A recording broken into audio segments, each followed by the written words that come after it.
ഇന്ത്യയിലെ ട്രാൻസ്ജെൻഡർ സമൂഹത്തെ സംബന്ധിച്ചിടത്തോളം 2014 നൽസ വിധിയും 2019 ട്രാൻസ്ജെൻഡർ വ്യക്തികളുടെ അവകാശ സംരക്ഷണ നിയമവുമൊക്കെ വലിയ പോരാട്ടങ്ങളുടെ ഫലമായിരുന്നു. എന്നാൽ ഇപ്പോൾ 2026 കേന്ദ്ര സർക്കാർ കൊണ്ടുവന്നിരിക്കുന്ന പുതിയ ഭേദഗതി ബിൽ വലിയ പ്രതിഷേധങ്ങൾക്കും ആശങ്കകൾക്കും വഴിമാറുകയാണ്. നമ്മൾ പലപ്പോഴായി ചർച്ച ചെയ്തിട്ടുള്ളതാണ് എന്തുകൊണ്ടാണ് ഈ ബില്ലിന് ഇത്രയധികം വിമർശനങ്ങൾ ഉയരുന്നതെന്ന്.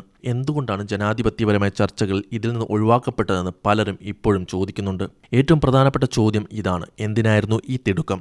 സാധാരണയായി ഒരു ബില്ല് പാർലമെന്റിൽ അവതരിപ്പിക്കുന്നതിന് മുൻപ് ക്യാബിനറ്റ് അംഗീകാരം നൽകുകയും അത് മാധ്യമങ്ങളിലൂടെ ജനങ്ങളെ അറിയിക്കുകയും ചെയ്യാറുണ്ട്.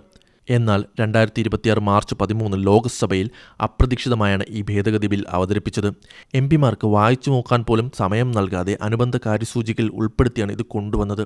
ധനകാര്യ ബില്ലുകൾ പോലെയുള്ള സുപ്രധാന ചർച്ചകൾ മാറ്റിവെച്ചുകൊണ്ട് ഈ ബിൽ പാസാക്കാൻ കാണിച്ച അമിത വേഗത ദുരൂഹമാണ്. ജനങ്ങളുമായോ ട്രാൻസ് കമ്മ്യൂണിറ്റി വിദഗ്ധരുമായോ ഒരുവിധ ചർച്ചയും സർക്കാർ നടത്തിയില്ല എന്നത് വലിയൊരു പോരായ്മയായി ചൂണ്ടിക്കാണിക്കപ്പെടുന്നു. ഈ ബില്ലിലെ ഏറ്റവും അപകടകരമായ നിർദ്ദേശം മെഡിക്കൽ ഗേറ്റ് കീപ്പിംഗ് ആണ്.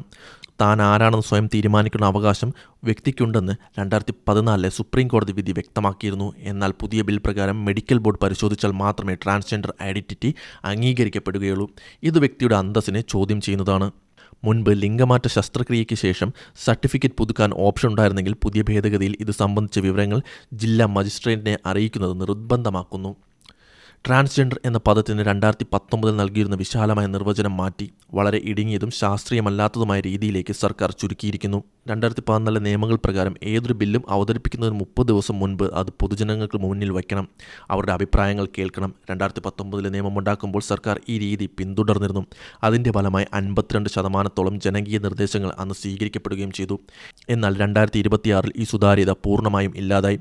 പാർലമെന്ററി സ്റ്റാൻഡിംഗ് കമ്മിറ്റിയോട് ആലോചിച്ചാണ് ബിൽ കൊണ്ടുവന്നതെന്ന് മന്ത്രി പാർലമെന്റിൽ അവകാശപ്പെട്ടെങ്കിലും കമ്മിറ്റി അംഗങ്ങൾ അത് നിഷേധിക്കുകയായിരുന്നു. ക്യൂർ ബീറ്റ് പോലെയുള്ള മാധ്യമങ്ങൾ നടത്തിയ അന്വേഷണത്തിൽ ഈ കള്ളം പുറത്തുവരികയും ചെയ്തു. ചുരുക്കത്തിൽ ട്രാൻസ്ജെൻഡർ സമൂഹത്തിൻ്റെ ജീവിതത്തെ നേരിട്ട് ബാധിക്കുന്നൊരു നിയമം അവരെ തന്നെ ഇരുട്ടിൽ നിർത്തിക്കൊണ്ട് നടപ്പിലാക്കുന്നത് ജനാധിപത്യത്തിന് ചേർന്നതല്ല. ഞങ്ങളെക്കുറിച്ചുള്ള കാര്യങ്ങളിൽ ഞങ്ങൾ ഇല്ലാതെ തീരുമാനമെടുക്കരുത് എന്നതാണ് കമ്മ്യൂണിറ്റിയുടെ ആവശ്യം. സർക്കാർ ഈ ബിൽ പിൻവലിക്കണമെന്നും ട്രാൻസ്ജെൻഡർ വ്യക്തികളുമായി കൃത്യമായ കൂടിയാലോചനകൾ നടത്തിയ ശേഷം മാത്രം പരിഷ്കാരങ്ങൾ കൊണ്ടുവരണമെന്നാണ് ആളുകൾ പറയുന്നത്.